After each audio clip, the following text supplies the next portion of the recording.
오늘은 이사야서 43장 1절에서 7절까지 말씀으로 무엇으로 그리스도인이 되었다 말할 수 있을까라는 제목을 가지고 이야기를 나눠보도록 하겠습니다. 류시아 시인이 엮은 시집 사랑하라 한 번도 상처받지 않은 것처럼 중에 내가 엄마가 되기 전에는 이라는 글이 있었습니다. 대략적인 내용은 이런 것입니다. 내가 엄마가 되기 전에는 언제나 씻기 전에 밥을 먹었다. 얼룩 묻은 옷을 입은 적도 없었고 전화로 조용히 대화를 나눌 시간이 있었다. 내가 엄마가 되기 전에는 원하는 만큼 잠을 잘 수가 있었고 늦도록 책을 읽을 수 있었다. 날마다 머리를 빗고 화장을 했다. 날마다 집을 치웠었다. 장난감에 걸려 넘어진 적도 없었고 자장가는 오래전에 잊었었다. 누가 나한테 토하고 내 급소를 때리고 침을 뱉고 머리카락을 잡아당기고 이빨로 깨물고 오줌을 싸고 손가락으로 나를 꼬집은 적은 한 번도 없었다. 아이가 낄까봐 언제까지나 두 팔에 안고 있었던 적이 없었다. 그토록 작은 존재가 그토록 많이 내 삶에 영향을 미칠 줄 생각조차 하지 않았었다. 내가 누군가를 그토록 사랑하게 될 줄 결코 알지 못했었다. 한 아이의 엄마가 되는 그 기쁨, 그 가슴 아픔, 그 경이로움, 그 성취감을 결코 알지 못했었다. 그토록 많은 감정들을 내가 엄마가 되기 전에는. 우리에게 무엇인가가 되었다는 것은 예전과는 다른 것들을 경험하며 살고 있다는 것을 의미합니다. 그리고 그것은 내가 지금까지 가졌었던 것들을 포기하거나 뒤바꿀 만큼 가치 있고 소중한 것이라고 믿기 때문일 것입니다. 그렇지만 그 삶이 늘 기쁘고 행복하고 좋을 수만은 없습니다. 어떠한 삶이 되어도 늘 슬픔과 아픔은 사라지지 않기 때문입니다. 그것이 설령 내가 꿈꾸고 소망하고 자리하고 싶던 삶이라 할지라도 말입니다. 저는 이 글을 읽으며 그리스도인이 되었다는 것이 무엇인지에 대하여 새삼스럽게 다시 생각을 해보았습니다. 우리는 왜 그리스도인이 되고 싶어 하였을까? 우리는 무엇으로 그리스도인이 되었다고 말할 수 있는가?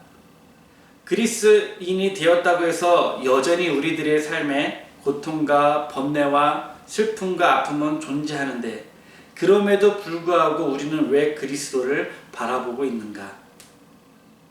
기독교의 유명한 서적 중에 목적이 이끄는 삶이라는 책이 있습니다.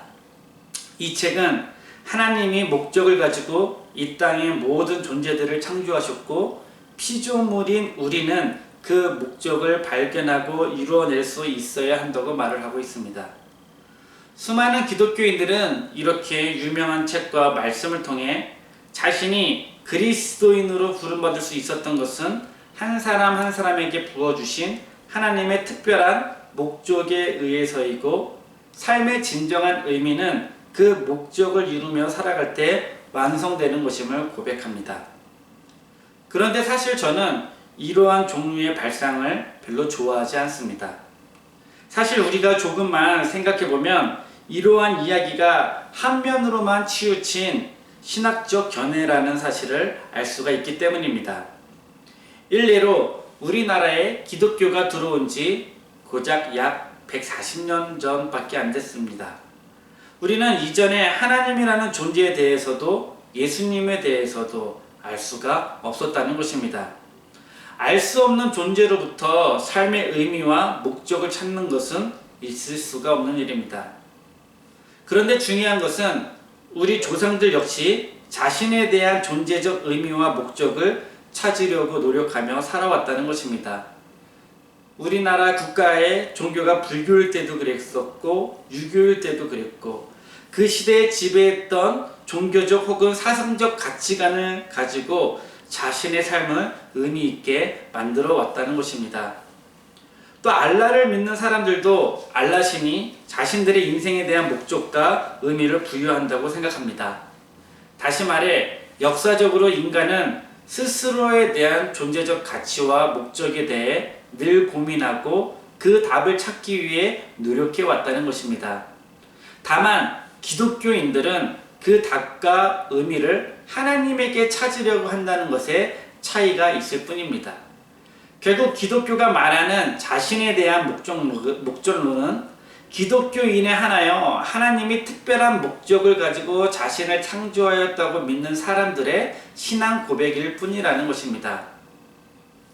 우리 인생에 목적과 목표를 두고 살아간다는 것은 참으로 긍정적인 일입니다. 그러나 그 목적과 목표를 이루지 못한다고 해서 그 어떠한 삶이 잘못되거나 실패한 인생이라 생각해서는 안 됩니다. 일례로 세상에는 수많은 마라톤 선수들이 존재하고 있습니다. 수많은 선수들이 올림픽에 나가서 메달을 따는 것에 삶의 목표를 두고 열심히 훈련을 하죠. 그러나 그 중에 월계관을 쓸 수 있는 사람이 세상에 과연 얼마나 되겠습니까? 금메달을 딴 어떤 사람이 이렇게 말을 할 수가 있습니다. 내가 1등을 할 수 있었던 것은 하나님이 나와 함께 하셨기 때문입니다. 하나님이 저를 1등을 할 수 있게 도와주셨습니다. 제 삶의 목적은 하나님이 위대하심을 드러내는 것이고 제가 이 금메달을 걸음으로 하나님이 살아 역사하신다는 것을 드러낼 수 있게 되어 참으로 기쁩니다. 우리는 이 사람의 신앙이 매우 좋아 보인다고 느낄 수가 있습니다.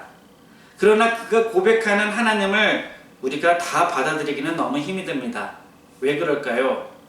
그것은 하나님이 당신이 살아있다는 것을 증명하기 위하여 어떠한 존재를 마라톤에서 우승시킨다는 사실을 받아들여야 하기 때문입니다. 이것은 오늘도 자신의 육체적 한계를 뛰어넘어 금메달을 따기 위해 발이 부르터러 아스팔트 위를 뛰고 있는 다른 존재들의 삶에 대한 모욕이 될 수도 있는 것입니다. 우리는 내가 원하는 무엇인가가 되거나 무엇인가를 성취하였을 때 그것이 하나님의 뜻이었다고 말을 할 수가 있습니다. 그러나 마라톤에서 우승하는 것, 한 도시의 시장이 될 수 있었던 것, 유명한 배우가 되어 국제적인 상을 타고 내가 원하는 직업을 가지게 된 것이 하나님의 뜻 혹은 하나님의 목적에 의해서 되었다 말한다면 하나님은 무엇인가에 성공한 사람들을 통해서 자신을 드러내는 분으로 우리들로 하여금 인식하게 만들어 버린다는 것입니다. 그렇게 되면 사실 하나님이 내주신 수수께끼를 풀지 못하는 거의 대부분의 인생은 실패한 존재가 됨을 받아들여야 하는 것입니다. 그래서 냉정하게 말씀드린다면 우리는 사실 자신에 대한 하나님의 목적이 무엇인지 알 수가 없습니다. 다만 그리스도를 통하여 지금 나의 상황과 위치에서 어떠한 삶을 살아야 하는지 그 사실만을 알 수 있다는 것입니다. 그렇기 때문에 신앙은 우리 삶의 목적을 알아내는 일로 쓰여지기보다 어떠한 삶 가운데서 현재를 하나님 나라의 자녀답게 살아갈 수 있도록 만드는 그 자체라고 말을 할 수가 있습니다. 하나님 나라의 자녀가 되어 살아간다는 것은 삶 자체를 만들어가는 현재 진행형이지 하나님이 정해주신 결승선에 꼬리내야 할 성질의 것이 아니라는 것입니다. 그래서 우리에게 더더욱 필요한 것은 어떠한 상황과 삶 가운데서도 하나님의 세계를 발견하고 중심을 놓치지 않고 살아갈 수 있는 능력이라고 말할 수가 있습니다. 즉 우리는 목적을 맞춰야 하는 사람들이 아닌 어느 상황 속에서나 중심을 잃지 않고 하나님의 자녀로서의 길을 걷는 사람들인 것입니다. 그 가운데 우리가 만들어내는 삶의 목적은 하나님이 부여하신 것이 아니라 스스로 하나님 나라를 위해 자신이 만들어내는 그러한 꼴이 되어야 된다는 것입니다. 성경이 보여주는 대부분의 성경 인물들도 그러하였습니다. 성경의 저자가 해석을 하여 그 사람 삶의 목적이 이것이었다고 특정하였지만 정작 성경의 인물들은 삶의 목적을 정하고 살아가기보다 어느 상황 속에서 중심을 잃지 않고 살아가는 것에 훨씬 더 많은 신앙적인 힘을 썼다는 것입니다. 요셉은 자신이 이집트에서 총리가 될 것이라는 사실을 알지 못하였습니다. 성경은 요셉이라는 인물의 삶에 대해 하나님이 특별한 계획을 가지고 계셨음을 드러내지만 실질적으로 요셉은 총리가 되는 목적을 가지거나 세계적 불황 속에서 이스라엘을 이집트로 인도하기 위한 목적으로 삶을 산 것은 아니었다는 것입니다. 한마디로 요셉은 무엇이 되기 위해 자신의 삶의 목적을 설정하고 그것에 이끌려 살아간 것이 아니라 어느 상황 속에서든 하나님의 자녀답게 중심을 잃지 않고 살아간 그 결과 총리가 될 수도 있었고 그 힘으로 자신의 가족들을 이집트로 불러들일 수 있게 된 것입니다. 다윗 역시 이스라엘을 통치할 왕으로 하나님께서 그를 점찍었다는 것을 성경은 보여주지만 실제로 다윗은 왕에 대한 욕심이 없었던 사람이었습니다. 그는 사울을 왕으로 섬기며 자신은 그저 하나님의 자녀답게 살기를 바라고 또 그렇게 살아가기도 하였습니다. 오히려 그가 왕이 된 후 자발적으로 갖게 된 삶의 가장 큰 목적은 하나님의 성전을 멋지게 짓는 일이었습니다. 그렇지만 자신이 세운 그 목적은 이루지 못한 채 다윗은 그냥 죽게 됩니다. 예수님의 제자들은 자신들의 본업을 버리고 예수님을 따랐지만 예수님을 따른다는 것의 의미를 제대로 알지 못하였습니다. 심지어 야고보와 요한은 예수님이 통치하는 나라의 옆자리에 앉겠다는 잘못된 목적을 드러내기도 합니다. 우리들은 단지 자신이 되고자 하는 인생을 하나님이라는 존재와 결부시켜 그것을 하나님의 계획이라고 단정을 하며 그것이 마치 하나님이 처음부터 자기 인생에 부여하신 목적이라고 생각할 때가 있습니다. 그러나 어떠한 인생도 그것이 하나님의 계획이자 목적이었음을 아는 인생은 없습니다. 그저 자신이 가지고 있는 신앙의 고백이거나 인생을 다 살고 난 후 그 인생을 해석하며 하나님이 나의 인생을 이렇게 인도하여 주셨구나, 이러한 뜻이 있었구나 라고 말할 수 있는 일일 뿐 그것을 그 누구도 사실화시킬 수 없다는 것입니다. 한마디로 하나님의 목적으로 우리가 그리스도인이 되었다 말하는 것은 우리가 쉽게 확신하며 말할 수 있는 일이 아니라는 것입니다. 그렇다면 우리는 무엇으로 그리스도인이 되었다 말할 수 있을까요? 오늘 우리가 읽은 이사야 43장의 말씀은 이스라엘 백성이 바벨론으로 포로로 끌려가게 되었을 때 하나님께서 이사야 선지자를 통해 하신 말씀입니다. 북이스라엘은 기원전 722년 아수르에 의해 이미 멸망하였고 남유다는 기원전 587년에 바벨론 제국에 의하여 멸망하게 되었습니다. 이미 우리는 지금까지 설교를 통해서 이스라엘이 북이스라엘과 남유다로 나누어져 있었다는 사실을 알고 있었죠. 그 당시 국제정서는 이집트와 바벨론의 세력 다툼이 있었던 시대였었는데 남왕국의 마지막 왕인 시드기야가 바벨론을 배반하고 애굽과 동맹을 맺었기에 바벨론은 남유다에 대한 배신감으로 그 나라를 침공하였고 그들은 그 힘에 의하여 완전히 멸망이 되어버렸습니다. 왕이었던 시드기야의 자식들은 다 죽게 되었고 시드기야 자신은 잔인하게 두 눈이 도려진 채로 바벨론으로 끌려가게 되었습니다. 바벨론은 시드기야 왕을 데려갈 때 혹시 있을 반란과 민족의 정신을 분열시키기 위하여 유다의 수많은 사람들도 함께 포로로 끌고 갔습니다. 포로로 끌려가게 된 사람들은 말할 수 없는 공포에 시달리게 되었습니다. 왕까지 포로로 끌려온 마당에 자신들도 언제 어떻게 죽을지 몰랐고 또한 목숨을 겨우 부지한다 해도 고향 땅으로 영영 돌아가지 못할 수 있다는 불투명한 미래가 그들을 두려움과 공포와 고통 그 자체로 만들어 버렸다는 것입니다. 그 당시 대부분의 사람들은 자신들이 이렇게 된 것이 시드기야의 잘못된 외교 정치 때문이라고 생각하였습니다. 당시의 강대국이었던 애굽과 신흥 강자로 떠오른 바벨론 사이에서 시드기야 왕이 선택한 것은 애굽이었고 이 애굽을 의존하는 정책을 썼기 때문에 바벨론 제국이 분노하여 침범으로 이어져 자신들이 멸망한 것이라고 생각했다는 것입니다. 즉 약소국이라는 현실적 상황에서 잘못된 선택으로 고통과 두려움에 갇혀 살게 된 것입니다. 그러나 그 당시에 활동하였던 이사야 선지자는 사람들과는 다른 생각을 하고 있었습니다. 그는 잘못된 선택에 의해서 나라가 멸망한 것이 아닌 유다 민족이 가지고 있던 삶의 중심에서부터 어떠한 문제가 있었음을 이야기하고 있는 것입니다. 이사야서 36장 6절입니다. 보라, 내가 애굽을 믿었도다. 그것은 상한 갈대 지팡이와 같은 것이라. 그것을 의지하면 손이 찔리리니 애굽 왕 바로는 그를 믿는 모든 자에게 이와 같으니라. 다시 말해, 지금까지 유다 백성들은 세상적으로 힘이 있는 나라가 자신들의 삶을 지켜준다는 믿음으로 살아왔다는 것입니다. 그래서 그 당시 조금 더 강할 것이라고, 조금 더 강하다고 예상할 수 있었던 애굽에게 그들의 삶을 맡기었고, 그 잘못된 선택이 그들을 분열되어 살아가게 만들었습니다.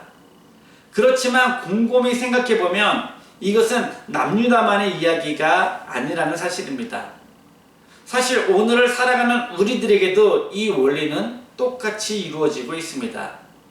우리가 벗어나려고 해도 세상의 힘에 의하여 약자의 자리가 확정되는 부분들은 이전부터 지금까지 우리들의 현실에 늘 존재하고 있다는 것입니다. 마치 우리나라가 미국 아니면 중국과의 관계를 무시할 수 없고 때로는 두 나라 중에 한 나라를 선택해야 하는 상황이 오듯이 말입니다. 그런데 여기서 이사야 선지자가 말하는 중요한 것은 우리가 세상의 힘을 선택할 수밖에 없는 여건 가운데서 우리가 근본적으로 놓치지 말아야 할 것이 있었는데 그것은 바로 우리가 가지고 있어야 할 정체성이라는 것입니다.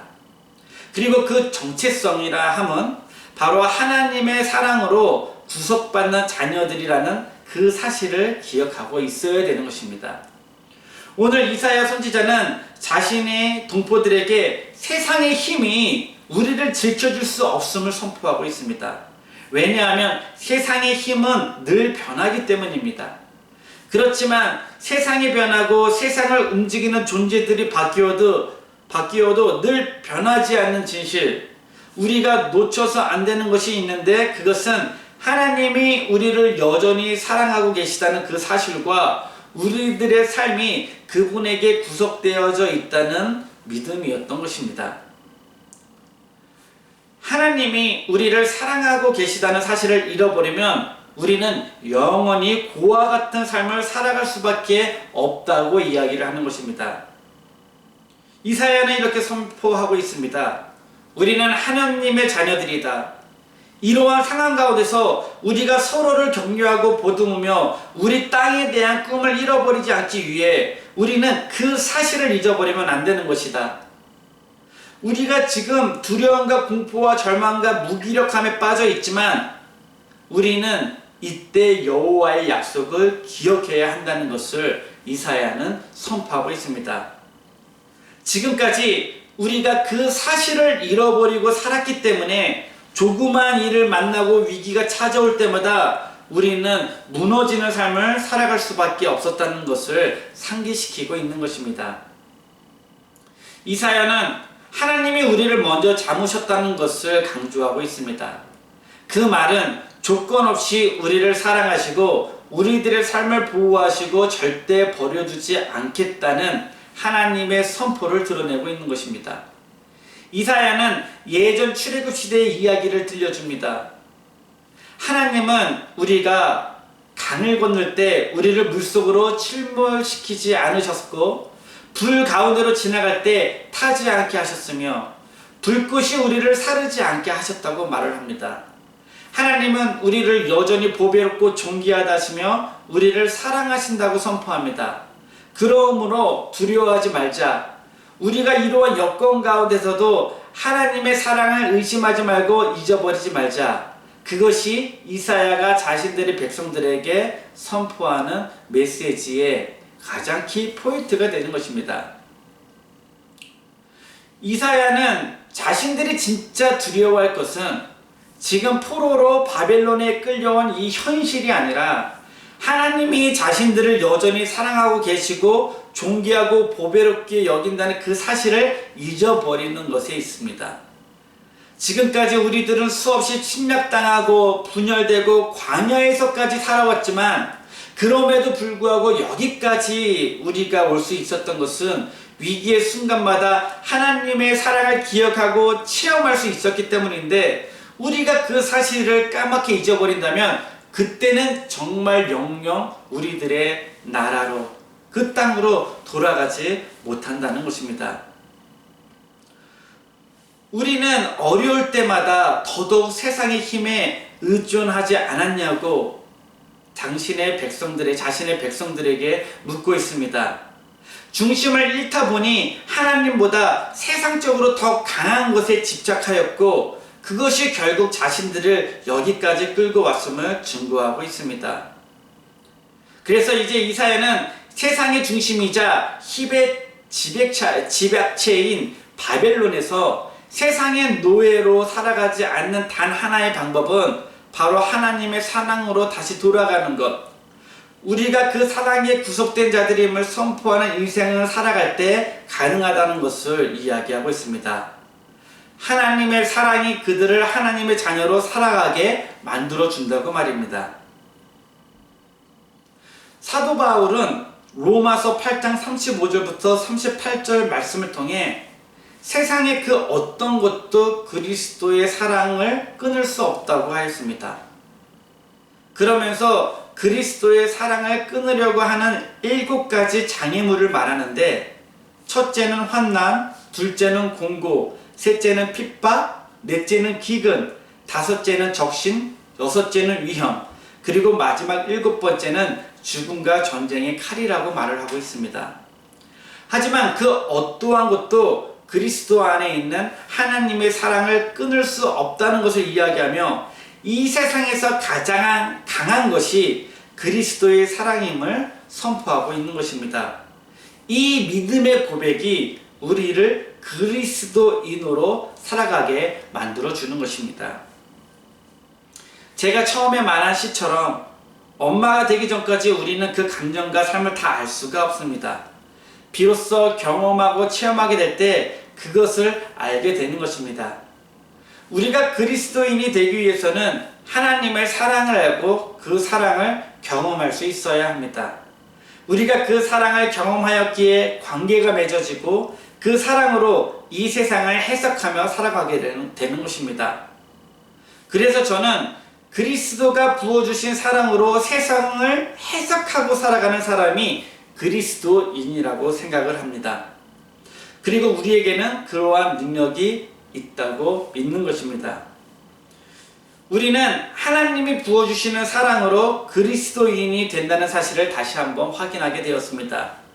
그렇다면 이제 우리의 사명은 더욱더 분명해집니다.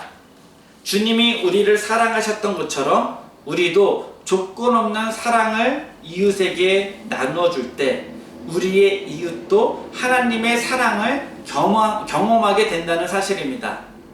다시 말해, 하나님을 품고 살아가는 사람들의 사랑으로 우리의 이웃 또한 그리스도인이 되는 것입니다.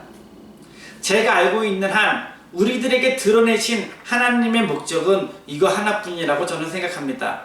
사랑하는 것, 그리스도의 사랑을 경험하고 그 사랑으로 또다시 사랑 주는 것. 하나님은 이러한 대전제의 목적으로 세상을 창조하셨고, 그 사랑이 예수님을 통하여 더욱더 구체화될 때 평화와 평등과 같은 이러한 열매들이 열리게 되는 것입니다. 결국 우리는 사랑하는 존재가 되기 위하여 자신의 삶에 대해 스스로 목적을 만들고 자신의 의지로 그 사랑의 삶을 만들어 가게 될 때 우리의 고백이 하나님의 목적을 드러내는 삶을 살았다고 얘기할 수 있게 되는 것입니다. 오늘 우리가 그리스도의 사랑을 알고 그 사랑을 경험하기를 원합니다. 세상은 늘 힘으로 우리를 선택해야 하는 삶을 살아가게 만들고, 그 선택이 때로는 두려움과 공포와 어려움 속에 우리를 몰고 가지만, 우리가 분명히 잊지 말아야 할 것은 하나님은 처음부터 지금까지 그리고 앞으로도 영원히 우리를 사랑하고 계시다는 그 사실입니다. 그 믿음이 진정한 그리스도인으로 살아가게 만든다는 사실을 우리가 기억하며 그 사랑에 반응하고 그 반응으로 우리가 이웃을 더욱더 많이 사랑할 수 있는 참 그리스도인들로 살아가는 하루하루가 되기를 간절히 바라며 오늘의 말씀을 마치도록 하겠습니다. 기도하시겠습니다. 하나님 감사합니다. 오늘도 아무런 조건 없이 끝없고 신실한 사랑으로 우리를 감싸주시는 당신의 은혜에 깊은 감사를 드립니다. 이 세상을 살아가면서 수만 가지의 어려운 일들과 늘 선택하며 살아가야 하는 인생 중에 우리가 중심을 잃지 않고 하나님의 자녀로 온전히 길을 걸을 수 있도록 함께하여 주시옵시고, 때로는 있을 잘못된 선택과 예상치 못한 일 가운데서도 주님의 음성에 귀를 기울이는 삶이 될 수 있도록 인도하여 주시옵소서. 우리의 육신이 늘 세상에 머물러 세상이 흘러가는 대로 우리의 삶도 이끌리며 살아가야 할 때가 많겠지만, 그 가운데서도 주님의 사랑을 늘 경험할 수 있게 해주시고 그 사랑으로 우리의 가족과 친구와 이웃을 사랑할 수 있게 인도하여 주시옵소서. 우리들이 베푸는 사랑이 또 다른 누군가에게 믿음의 씨앗이 되어 온전한 그리스도인들로 우리가 살아갈 수 있도록 인도하여 주실 줄 믿으며 다시 한번 주님 앞 은혜에 다시 한번 감사드리며 이 모든 말씀 예수님의 이름으로 기도드렸습니다. 아멘.